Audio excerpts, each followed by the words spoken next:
Shah news में आपका इस्तकबाल है। ताज़ा तरीन खबरों के लिए देखते रहिए शाह न्यूज। ఈవినింగ్ ఒక లేడీ తనని ఆటోలో ఎవరో తీసుకెళ్లిన తర్వాత కొట్టి తన దగ్గర ఉన్న నగలు అన్నీ కూడా తీసుకొని వెళ్ళిపోయారు అనేసి కంప్లైంట్ చేయడం జరిగింది. ఆమెను ఇమ్మీడియట్గా గవర్నమెంట్ హాస్పిటల్కి పంపించాము. కొంచెము ఆ దెబ్బలకి షాక్ వల్ల కొంచెం ఆమె స్టేట్మెంట్ ఇవ్వడం డిలే అయింది. అదే రోజు నైట్ ఆ కేసు రిజిస్టర్ చేశాము. ఆమె చెప్పడం ఏంటంటే, మనకు టీడీ గుట్ట దగ్గర లేబర్ అడ్డా ఉంది, అక్కడ ఒక ఆటోలో ఒక ఇద్దరు మగ మనుషులు ఒక ఆడ మనిషి వచ్చేసి ఫలానా చోట పని ఉంది రూరల్ లిమిట్స్లో జడ్చెర్ల సైడు రమ్మని చెప్తే ఈమెను ఇంకొక ఆమె వాళ్ళిద్దరు రిలేటివ్స్, ఇద్దరు లేడీస్ విక్టిమ్స్ కూడా, వాళ్ళిద్దరు కూడా అదే ఆటోలో ఎక్కి వెళ్ళారు. వాళ్ళని జడ్చెర్ల వైపు అంటే మయూరు పార్క్ వైపు లోపలికి తీసుకెళ్ళి ఆ పొదల్లోకి వాళ్ళిద్దరిని కూడా కొట్టి వాళ్ళకి కాళ్ళకున్న కడియాలు, ఆ బంగారు గుండ్లు, పుస్తల తాడుకి సంబంధించినవి, చెవి పోగులు తీసేసుకొని వెళ్ళిపోయారు. ఇద్దరు లేడీస్లో ఒక ఆమె కొంచెం బెటర్గా ఉండే ఆమె ఇంటికి వెళ్ళిపోవడం జరిగింది. ఎవరికైతే కొంచెం గాయాలు ఎక్కువైనాయో ఆమె ఇమీడియట్గా హాస్పిటల్లో జాయిన్ అయింది.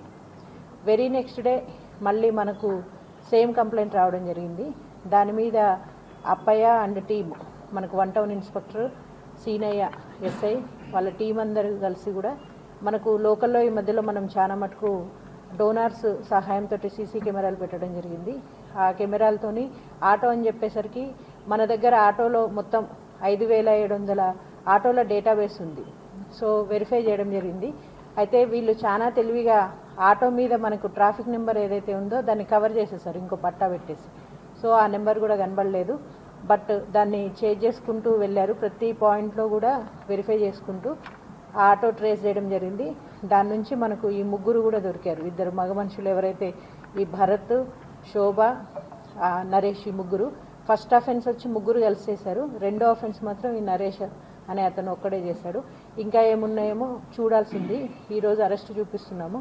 ఫర్దర్ పోలీసు కస్టడీకి వేసి మిగిలిన అఫెన్సెస్ ఇంకేమైనా ఉన్నాయేమో వాళ్ళ సిడిఆర్ ప్రకారం, టెక్నికల్ ఎవిడెన్స్ ప్రకారం చూసుకోవడం జరుగుతుంది. అయితే ప్రజలకి అప్పీల్ చేసేది ఏంటంటే, మన దగ్గర మహబూబ్నగర్లో కంప్లీట్గా ఆటోలది డేటాబేస్ ఉంది. మీరు ఆటో ఎక్కినప్పుడు మీకు ఏమాత్రం డ్రైవర్ మీద డౌట్ అనిపించినా ఇమీడియట్గా ఆటో మీద ఆ ట్రాఫిక్ నెంబర్ ఉంది. ఆ ట్రాఫిక్ నెంబరు మీకు తెలిసిన వాళ్ళకి, ఇంట్లో వాళ్ళకి పంపించేస్తే మీకు ఏదైనా ఇబ్బంది కలిగినా కూడా తర్వాత రిఫరెన్స్ ఉంటుంది. ఏదైనా ఉన్నా కూడా ఇలాంటి సందర్భాల్లో ఆ ఆటో నెంబరు మనకి యూజ్ అవుతుంది. అట్లాంటి ఆటో నెంబర్స్తోనే చాలా మటుకు బ్యాగ్స్ పోగొట్టుకున్నా, అంతకుముందు ప్రీవియస్గా కూడా మనకు 2 టౌన్లో రాబరీ కేసెస్ జరిగినాయి. అవన్నీ కూడా చేంజ్ చేయడం జరిగింది. అన్నీ కూడా డిటెక్ట్ అయింది.